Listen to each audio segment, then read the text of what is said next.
What is going on, guys? My name is Retro Rush, and welcome back to the channel, man. In today's video, it's a little different, man. We're going to be starting up the Rush Hour podcast. Yes, sir. The podcast is finally here, man. Basically, what we're going to be doing in this podcast, just going over a couple topics in gaming, news, media, whatever the fuck, having some fun, dishing out some conversations, and hopefully you guys can come back, leave some comments, and then we can answer questions in the next episode and so on and so forth. Until we get to a point where this show is actually live, that's kind of how I want to format it, and that's kind of how I want to do it. So if you guys are hyped for the podcast, drop a like on the video. If you guys are new here, make sure you hit that subscribe button. Everybody new or old, make sure you hit that bell icon so you don't miss podcasts or videos or any kind of upload I do, man. So let's get right into it. So let's start off by saying welcome everybody to the Rush Hour podcast. This see, I'm already messing up, man. I ain't gonna have no cuts in this, man. I'm gonna have very, very little editing in this, especially if it's gonna be close to an hour long, me just talking and rambling and stuff like that. So this podcast has been in the works for a while. It's always been an idea in my head, something I wanted to do, but it just hasn't really came to fruition yet. I think the biggest thing is I kept telling myself I wanted to have a co-host, but I think as the weeks go on, I'm just gonna invite guests onto the show if they want to come on, talk games, talk media, talk whatever they're doing in life. I would love to bring people on. So if you're interested to come on to the podcast, man, let me know. This is the first episode. We'll probably start taking people on like the third or fourth episode. But yeah, man, I can't wait to see where this goes. I figured that this is a little bit easier for me to do versus during the week. It's so much gaming news that actually comes out. It's kind of hard for you to be like, yeah, man, let me go ahead and do this, or yeah, let me go ahead and record this video on this, because by the time I would record said video, edit said video, and upload it, 50 other YouTubers have already talked about this topic. And although I can still get my opinion out there, I just feel like at that point it's like saturated and I'm not really bringing anything different to the table. So with this podcast, I can bring all my thoughts, all my opinions in one place. And I can pretty much round up everything that was in the news for the week, and we could just go over it like that in one long video. And I think I like that format more. So let's go ahead, and I don't have any I need to I need to get a better way of looking at my topics and stuff so I can have like a spreadsheet or something I can refer to. But we'll start off with the top of the list, man. So Xbox had released this new update that basically it allowed you to see when games were slowing down your download speeds. It did a couple things on the back end, but the biggest thing was it basically showed you, hey, you have games running in the background. This game is going to slow down your download speeds. Do you want to suspend it? Now, this is a cool feature because it's a lot of times where, especially with quick resume, you'll have games going on in the background and you'll be trying to install the new Warzone update, and that mug's only downloading at like 10 15 megabytes per second. You're like, what's really going on? Then you go to the downloads and stuff, you see, oh, it says that I have a game running, and then it asks you straight from that menu, do you want to suspend said game? All you got to do is click the button, boom. Now you're back up to 200 megabytes down per second, and your Warzone update's only going to take you 15 minutes to download, man. So that was a cool little update that they dropped. It wasn't much needed. I mean, I guess, like I said, it's a couple things they did on the back end. I didn't really keep up with all of that stuff, but man, I kind of want to talk about real briefly about my experience with my Xbox Series X. Now, I've recorded a unboxing video already, and it's kind of just waiting for me to record the second half. The second half of the unboxing video is basically going to be my impressions, my first 3-4 months after I got the system, and just my thoughts, because man, I love Xbox. I'm not no shill. I'm not no sellout, but I love Xbox. I'm gonna keep it real with you guys though, man. That shit is not perfect, man. I love Xbox, and I would be lying to you if I sat here and said that the Series X is perfect. Now, some of the things I've ran into, you will see in the video. I've recorded a couple clips of stuff that has happened to me as it happened. Some of the stuff I didn't record because it would happen and then it would be one off and it didn't happen again. So, but I will go over everything that has hindered me in this next gen upgrade process. And although, yes, these are the first generation of next gen consoles, they're not meant to be perfect. It's just kind of sad some of the stuff I did run into with the Xbox Series X. Also, too, it's crazy. Right around the time I got my Xbox Series X, I was going to be replacing the Series X with, not the Series X. I was going to be replacing my Xbox One VCR with the Series X. Now, literally 3 days after I got the Series X, my VCR crapped out on me. This is the first time this system had ever crapped out on me, and it was the power supply. The power supply wasn't working anymore. So, long and behold, man, I went and I ordered another power supply because I figured, well, at one point I had 2 switches and I was able to play all my digital games on either switch no matter where I was. I thought to myself, well, why don't I put one of the Xboxes, the Xbox Series X, upstairs, and I put the Xbox VCR joint downstairs? And now, in a sense, I have a network of Xboxes.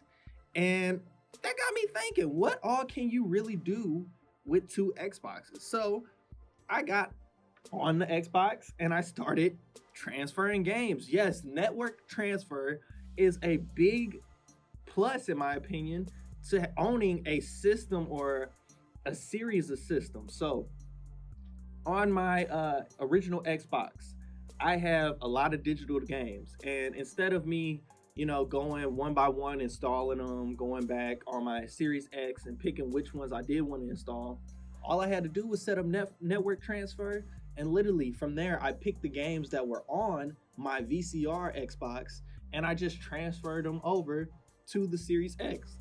Mind you, a lot of these games are backwards compatible, and a lot of these games got FPS boost. Now, this is where we jump into the next topic. Like I said, I will talk more about the Xbox Series X and the Xbox VCR, my experience and all of that in that unboxing video, the second half of it. So if you guys are hyped for that video, make sure you drop a like on this one. Go scream in the comments. Let me know you want to see that video. I'll try to have it out soon, man. I want it to be good, and I kind of want to make sure I go over all the stuff that I've experienced with the Xbox Series X, because I want people to be educated when they go out and pay $500 for a system. I don't want you to pay $500 for a system and be left out in the dark. So I want to, if I go through any problems or any hiccups, I want them to happen before I put that video out, and then you guys say, oh, well, it's been recommended, it's a good buy. Or, hey, it's been recommended, or it's not been recommended and it's a bad buy. So anyways, back to the topic. FPS boost is a big feature for the Xbox Series X. Now, the Xbox Series X and S are big on backwards compatibility.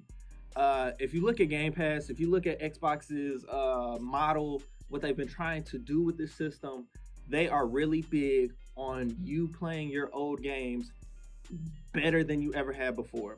And honestly, me, again, coming from the Xbox VCR joint, for me, dude, this is crazy, because a lot of these games I didn't play, or I just looked over, skipped over, whatever the case is. And a lot of these games, man, going back and playing them, it literally changes the way that the game feels. It's so refreshing. For instance, a perfect example, I just put this game in the other day and I tested it. The Evil Within 2, man, when I played that joint on the VCR Xbox One, that That game, it's a fun game, but that game ran like shit on the Xbox Series. I mean, not the series. I'm sorry. That's the problem with doing this shit live, man. No edits, no cuts, man. I'm a stumble over my words a couple times, but the Xbox VCR joint could not handle the Evil Within 2. Now, I don't know if it was because the game was locked at 30 frames per second or what, man, but when I say the game, it just did not, it made me not want to play the game. I literally got to like chapter 3 and I was like, you know what? I'm not playing this shit no more because it's a mundane task for me to try to fucking do this shit. And I don't wanna feel like I'm clocking in on a job to play a game, bro. So I stopped playing it. And when I picked up the Series X, I popped it in there, and wow. Immediately when I popped the game in, it told me that the frame rate is unlocked. I can now choose between 30 FPS or I can unlock the frame rate. Immediately, I unlocked the frame rate. Why would I play at 30 FPS? That's ridiculous. So I went ahead, unlocked the frame rate, loaded up the game where I was, and oh my gosh. If you could imagine this game just being re-released on that system, the Series X, that's exactly how this shit played. Just unlocking the just unlocking the frame rate alone and that FPS boost, plus the auto HDR and all the other cool things that Xbox does to these old games, it really does breathe life into these old games.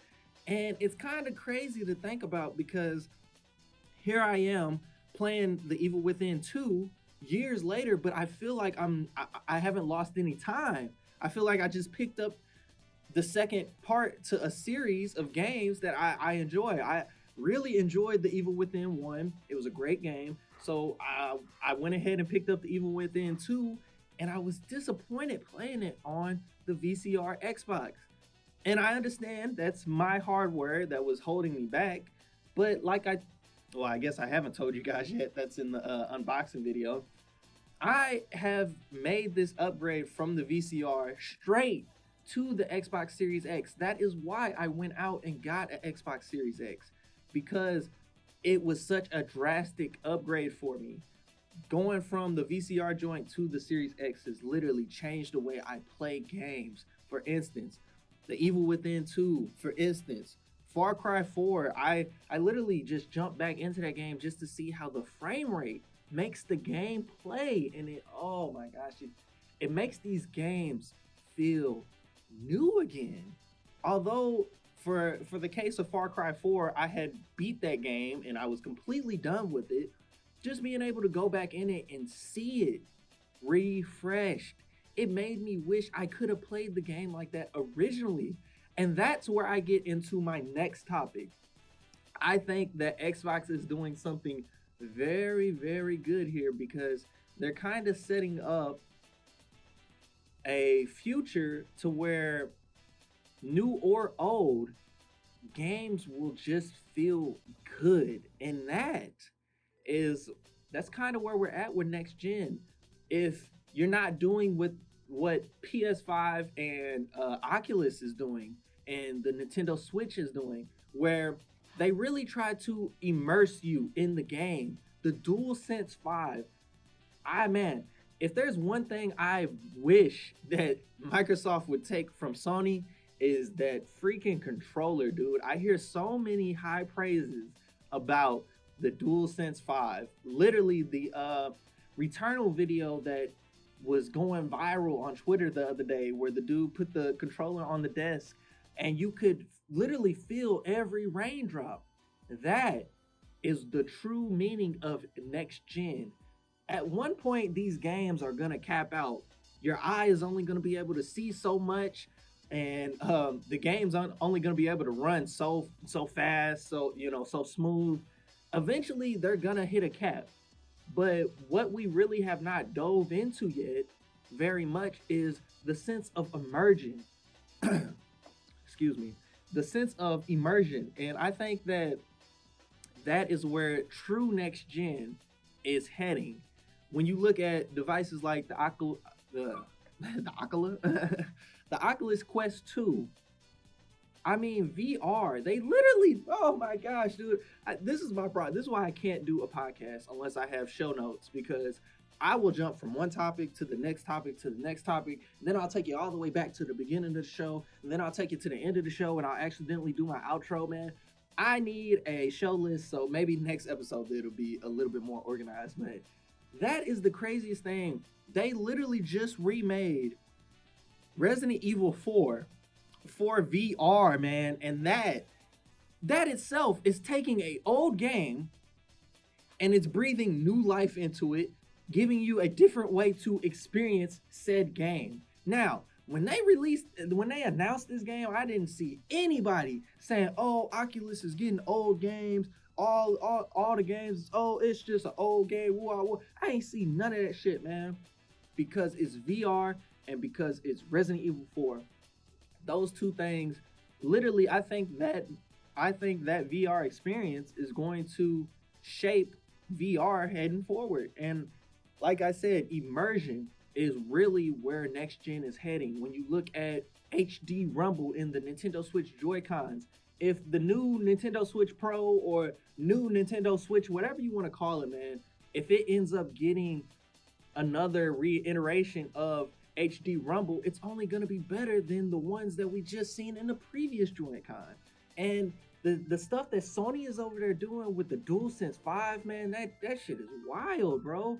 I am not at all a PlayStation fanboy. I've played a couple PlayStation exclusives. They are cool. That is not my preferred console choice, but I'm not a hater. I can give props when props are due. And that DualSense 5, dog, that shit is no joke. That is next gen. And Microsoft is very, very, very lacking behind in immersion.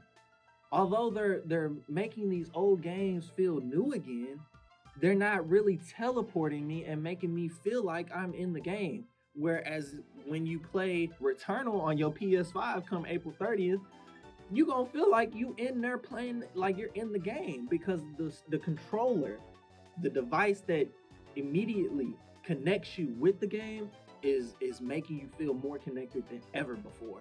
Now, I mentioned briefly Nintendo, so you already know we have to jump into this topic, man. This is literally this first episode of the podcast. It's kind of been the Xbox showcase episode, and I guess it's because I've really been on my Xbox heavy since I did pick up the Series X. It's nothing wrong with it, but it's just, like I said, it's making me revisit a lot of older games and just realize that, man, these games could still have so much life to them now.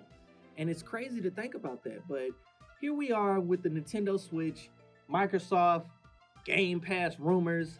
Man, we've been talking about this shit for years now. And it's all starting to trickle down the well, and it's starting to show, man. So yet again, another shelf has showed another Nintendo Switch in another Xbox press conference. And the shit is wild, dude. It's like they're not even trying to hide the fact that they're working together anymore. It's just literally, I think, on Nintendo at this point, whenever E3 or whenever the next big mainline direct is, that is when we will see some kind of announcement of Game Pass. I'm not going to say Ultimate. Let me break this down for you. I'm not going to say Ultimate. Game Pass coming to the Switch. Now, I believe we can either get two forms of this. The first form is a Game Pass Lite subscription. So basically, you would get a light version of Game Pass. Not all the games that are on Game Pass, especially not any of the games that can only, like the medium, that can only run on the Xbox Series X and S. That shit wouldn't be on the Switch's Game Pass. It just wouldn't make sense. I'm thinking more so games like Ori, more so of the Xbox 360 games that are all on Game Pass, all the Xbox games that are on Game Pass. Of course, all the Banjo series of games. Just basically all the older games, but bringing them to a different platform. And there's nothing wrong with that. Now, the second way I can see this happening is xCloud. Now, Game Pass and xCloud are two different things. xCloud is more so like a Stadia, more so if you own this game, you can stream this game through the cloud, and boom, you don't get no lost in the game or anything like that, because the system itself is not doing the taxing work. It's the cloud that is streaming the game to said system. And I think xCloud on the system is a little bit more likely, because we've seen throughout what, since pretty much since 2000, I want to say the end of 2018, we started to see Nintendo test cloud gaming, and certain games were only available through the cloud. Now, I never tried any of these games personally because most of them were overseas, and I think the few that did come here, they just weren't my kind of game. So I never did try this on the Switch. But I mean, I stream games on my phone all the time whenever I'm not around my Xbox. Really, before I got my Series X, I would stream games from my VCR Xbox to my phone just so I could play it upstairs or wherever I may be. And I always did like that concept, man, because it's literally bringing the Xbox into a portable form factor. And once I got the Switch, dude, I wish that every game system could be portable. I wanted to play all my games portable. And now that this partnership is looking more and more like an actual thing, man, I'm actually going to be able to play some of these Xbox games on the go. And literally that right there is going to shape the next few years of gaming. If Nintendo and Microsoft make a stand now and they say, hey, we're going to work together, even on something as small as xCloud or as small as a Game Pass Lite, then this can literally mean huge things going forward for Nintendo and Microsoft, for gaming in general. Because then you have to wonder, will they start loaning IPs? Will Nintendo start asking, can they use this IP? Can they do that? I don't ever think we'll get to the point where Nintendo puts anything on Microsoft. Mario will never be on your Xbox. Okay, Captain Falcon will never be on your Xbox. Link, Zelda, Bowser, all Nintendo characters will not be on your Xbox. It's just not gonna happen. Nintendo does not work like that. But I think Microsoft knows they have more to gain from this deal than just trying to get Mario on the next Xbox Series X. I don't think they really care about that. I think they just want to get their games to more people, especially people out in Japan. They suck out in the Japan market. They cannot sell an Xbox for free. They couldn't do it. And with them teaming up with Nintendo, if they can get some kind of app on the Switch, dog, especially if they can do it before PSO comes out. Oh, if they can do it before Phantasy Star Online 2 comes out, dog. If they can, Genesis, if they can get this thing out onto the Switch before this game fully releases, and somehow, some way, they get this game cloud-based running on the Switch, dog, that shit right there is gonna sell. It's gonna sell, and Microsoft is gonna be in a very good position if that is the case. So, yeah, man, I honestly believe that Nintendo and Microsoft are working together. I've said it before. I've made a whole video about it in the past, and it's just a matter of time now, dude. I think it's honestly just they're waiting on Nintendo. It's kind of hard for Microsoft to come out and say, hey, we're putting xCloud on the Switch, and then everybody looks at Nintendo like, hey, why didn't y'all say anything about this? I think we're all just waiting on Nintendo to finally, you know how Nintendo is, man. They like making us wait on them. So once we're done waiting on them, they're going to finally stand up and say, hey, you know that thing that has been rumored for months? It was real. So, yeah. Now, finally, I want to talk about something about PlayStation. And it has a little bit to do with Game Pass, a little bit to do with xCloud, I guess. PlayStation Plus has a new addition to the service, and it is called what the fuck is it called? Let me look at this. Man. I think it's called. I think the shit is called Video Pass, man. Yes, PlayStation Plus Video Pass. Okay, so this is crazy because people love saying Xbox ain't got no games, but Sony is now so adamant on not giving y'all old games that they gonna give y'all old ass movies instead. This shit is pretty crazy to me. So pretty much what movies you can expect that are definitely going to be on this service. Definitely all your Sony joints. So pretty much Venom. I doubt you'll see Spider-Man on this service. And I say that because Sony just literally made a deal with Disney to put all the Spider-Man movies on Disney Plus. And you know, once Disney gets a hold of that shit, they not letting go. So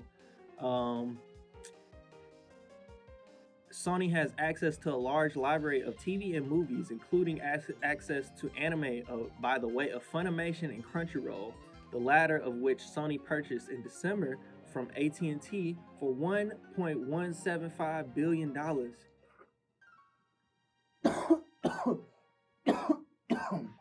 Excuse me. With the PlayStation Store discontinuing the sale and rentals of movies and TV shows on August 31st, Video Pass could be another way for PlayStation owners to watch movies and shows on their consoles. So, that is the big underlying thing. Is Sony doing this just because the PlayStation Store is about to stop selling rentals and movies on TV shows? Like, that's crazy to me, dude. Me personally, I watch damn near everything through a streaming service. I don't have cable. I cut the cord years ago, because cable is about one of the biggest ripoffs you'll ever find in life. You'll come to find way more, but cable is terrible, man. So streaming services have played a huge role in my life these last few years, and when I look at video games, when I turn on my Xbox, I'm never ever looking to go to the store to then go purchase said movie or said TV show and then watch it from the dedicated video player in my system, instead of just going on my system, downloading HBO Max and watching Silicon Valley, or downloading HBO Max and watching the new Mortal Kombat movie. Like, why the hell would I buy a movie or a TV show through the store when I can stream the shit on my service that I'm probably already paying for? You can't tell me people that got PlayStation Plus ain't got Netflix or Hulu or HBO Max or Apple TV Plus. Like, it's no way that it's 2021 you ain't got one of these services. Now, granted, some of these movies might not be on that service. Yeah, of course. But hell, I can say the same stuff that people have been saying about Xbox, man. It's old. It's old games. It's old movies, bro. Chances are you've probably seen or watched, or if you had interest in any of these movies that they're gonna put on this service, you've already seen them. And yeah, it's always good to bolster a service, make it have more things. It's always better to make something feel more like you're getting more value, more bang for your buck. But this is just a reach. I feel like they should have just took the time to say, hey, we're going to really work on getting some kind of emulation going on this system so you guys can play your old games. Because that's what people want. They don't want this shit. Who asked for this? Who asked for PlayStation Plus Video Pass? Who? And you know why?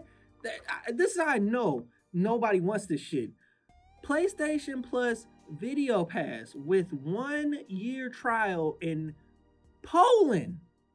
A 1 year trial in Poland. Now, supposedly Poland is a very good market for Sony. They look at that market to do their Hell, I don't even know, man. Supposedly Poland is like a good test subject market for them because they can really gauge if they like this service or not. But motherfuckers in Poland wasn't even asking for this. Like, who was playing a PlayStation and said, I need some movies on this bitch? Who said that, man? I need to know. Please let me know down in the comment section below. Are you excited for PlayStation Plus Video Pass? Do you think PlayStation Plus is eventually gonna be a contender to Game Pass in any way? Or are you like a majority of the other people and you realize that Game Pass puts big hitter AAA games on the service day one versus PlayStation Plus Video Pass putting old ass movies on the service that you've probably already seen, but you can now own through your PlayStation. Not anywhere else, only on your PlayStation. So let me know what you guys think down below about that one. I don't want to sound like a Sony hater, but that shit is retarded. That when I seen that, wow, dude, it's stupid. It's stupid. Why would you put the service will include 15 movies and 6 TV shows owned by Sony Pictures?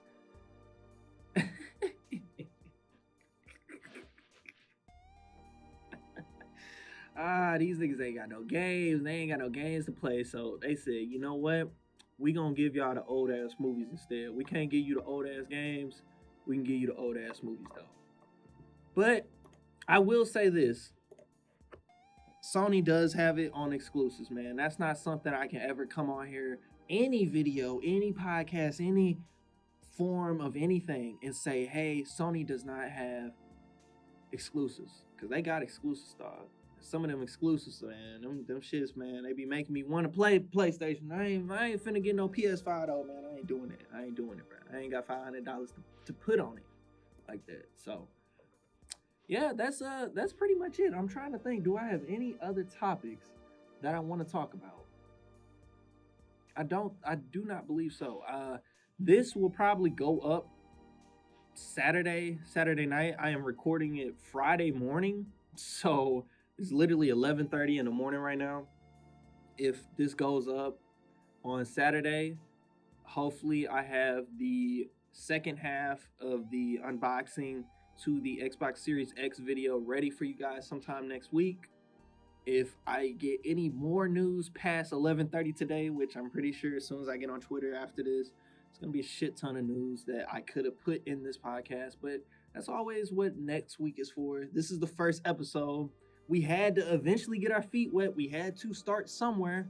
I understand I talked a lot about Xbox this episode, but that's really where a lot of my time has been consumed. I haven't really been on the Nintendo Switch like that.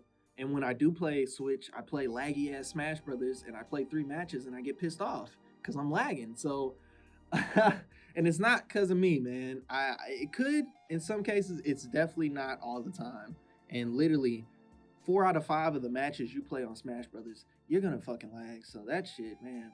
If Nintendo and Microsoft need to do anything, they need to get together and Microsoft needs to help Nintendo with them damn servers. They need some milk. It's sad, bro. It's sad. So literally next episode I'll have show notes. I'll have a list of topics.